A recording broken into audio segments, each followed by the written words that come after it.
Les idées principales du mythe de Sisyphe d'Albert Camus. Publié en 1942, le mythe de Sisyphe est un essai philosophique majeur d'Albert Camus. Il explore la question fondamentale de l'absurde, c'est-à-dire le divorce entre l'aspiration humaine à la clarté et au sens et le silence déraisonnable du monde. Face à ce constat, Camus ne sombre pas dans le désespoir mais propose une éthique de la révolte et de la joie de vivre. 1. Le sentiment de l'absurde Camus part d'une question primordiale.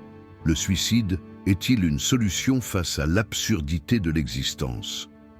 Il examine le mal de l'esprit qui nous fait prendre conscience que le monde n'a pas de sens inhérent, qu'il est étranger et déraisonnable. L'absurde naît du conflit entre l'appel de l'homme à l'intelligible et l'irrationnel du monde. L'homme cherche la clarté, l'unité, des réponses à ces questions existentielles. Pourquoi vivre? Pourquoi mourir? Le monde lui oppose un silence. Il n'y a ni Dieu, ni vérité absolue, ni sens prédéterminé à l'existence. C'est cette tension irrémédiable, cette révolte de la chair contre la mort, qui constitue le sentiment de l'absurde. 2. Le refus des évasions. Face à l'absurde, Camus refuse deux formes d'évasion qu'il juge malhonnêtes. Le suicide physique, mettre fin à sa vie, c'est abdiquer face à l'absurde. Ce n'est pas le surmonter, mais le nier. Le saut philosophique ou suicide philosophique. Cela consiste à se réfugier dans l'espoir d'une transcendance religieuse, métaphysique ou même dans une idéologie totalitaire qui donnerait un sens a priori à l'existence. Pour Camus, cela revient à fuir la confrontation avec l'absurde et à renoncer à la lucidité. 3.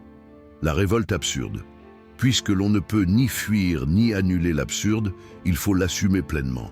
La solution de Camus est la révolte. La révolte n'est pas une violence gratuite, mais une affirmation constante de la vie en un. Face à son absence de sens, c'est refuser de se soumettre à la fatalité.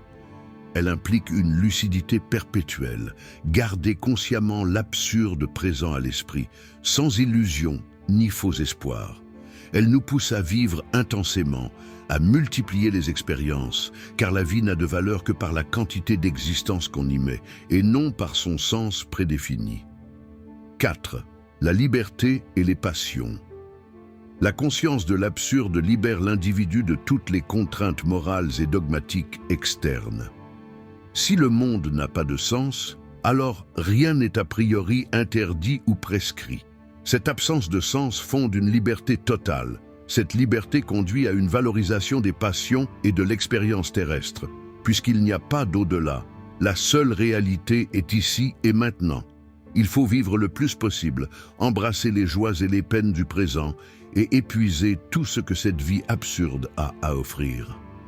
5. Sisyphe, le héros absurde. Camus illustre sa philosophie avec la figure mythologique de Sisyphe.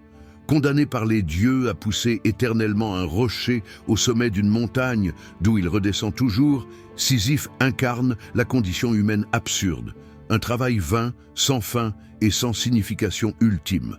Cependant, pour Camus, Sisyphe est le héros absurde. Sa grandeur réside dans sa lucidité et sa révolte.